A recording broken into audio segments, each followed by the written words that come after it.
What is going on, friends, and welcome back to the Minecraft Hub channel. So today we're going to do another episode of our Hermitcraft mega bases, and we'll be looking at Xisumas. Xisumas is the creator of Hermitcraft. He's all the way back from season 1 all the way to season 7, and he's been doing amazing stuff the entire time. Before Hermitcraft, he started a server called Geomine, and False Symmetry and Mumbo Jumbo actually played on that.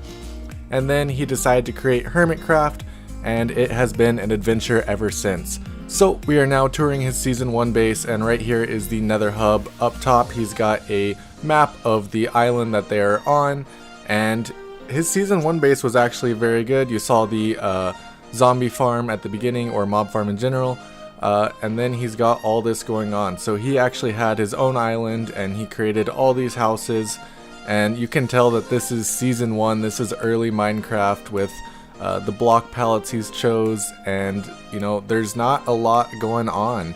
It's really surprising how small scale Hermitcraft season 1 is compared to especially season 2 when he created this. This thing is absolutely mind-boggling to me. The amount of work that it would take to do this is insane. It's not even like it's difficult, it's just very tedious, and that's what amazes me most about that project, is just how massively tedious it must have been. His building style in season 2 though was greatly improved from season 1.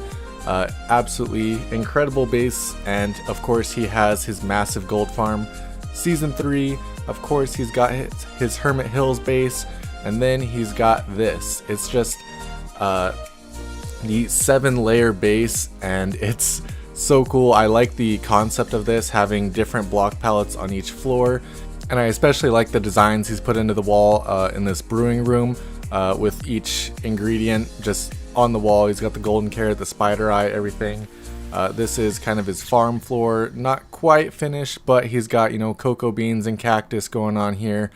Definitely a very practical build for sure. And then he's got the quad villager farm system here, and that's basically how he got all his potatoes and carrots and everything he needed there.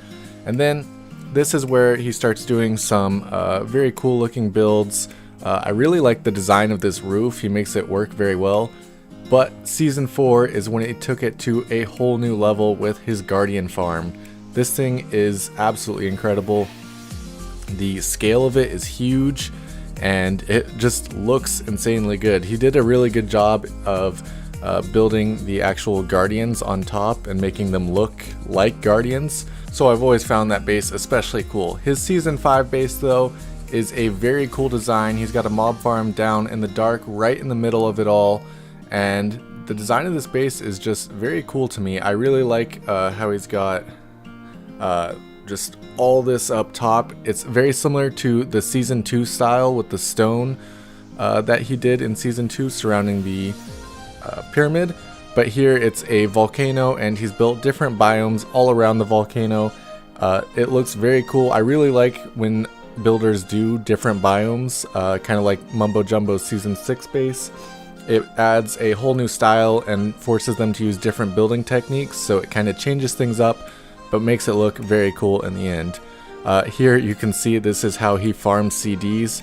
He has a creeper farm just feeding into a skeleton, and it obviously works. He got a lot of CDs from that. So this build, very incredible. You can see all he's done inside the volcano here with the mass storage room and the mob farm and everything like that. Moving on to season 6, we have another guardian farm design. This one was very geometrical in a sense. It's got all the spikes out and things like that. Obviously it is not well lit up on the inside, but still a very cool design as a... The base doesn't have too much going on the inside of it. It's very dark and just a very cool design as a whole. The flyover of this base that we're doing right here just shows how big and how incredible this base actually is. The design of it is very interesting, and I know it's very hard to build diagonals like that, so it definitely took a lot of work to do. And you can see the rail that he's got that leads off to Mumbo's base, but this base, very cool design, and definitely a good way for Xisumas to branch out. Season 7 though, whole new level, whole different type of base. He's got a jungle base with a ton of different buildings and things going on. I know a lot has changed recently with his base and how they've all transferred bases and things like that, so this is not as updated, but it is still a very cool base, and I love the showing of it all. The road looks absolutely incredible, and all the buildings that he's got kind of hidden throughout the trees. It's a very original design. I've never seen anything like it before, so this base always just amazes me, how he's kind of built into the mountains, into the trees, and he does a really good job of using basalt in this. I've never really seen basalt used that often, so to see it here and how he uses it is very cool to me, and definitely makes me think of how I could use basalt in the future. But I really enjoy touring this base and seeing all that he's done with it. His time lapses of these buildings are amazing. The block palettes are on point. A lot of use of the honey block to add that yellow gold throughout all the buildings, and I really enjoy this base. Thank you guys so much for watching. If you enjoyed today's video, be sure to drop a like. If you're new to the channel, be sure to subscribe. We've of course done a bunch of other hermits and toured all their bases through the seasons, so you can go ahead and check those out. It's in the playlist. And of course, we've posted a ton of other Minecraft content, included modded Minecraft and a lot of shorts just about our survival multiplayer world. So thank you guys so much for watching, and I'll see you next time.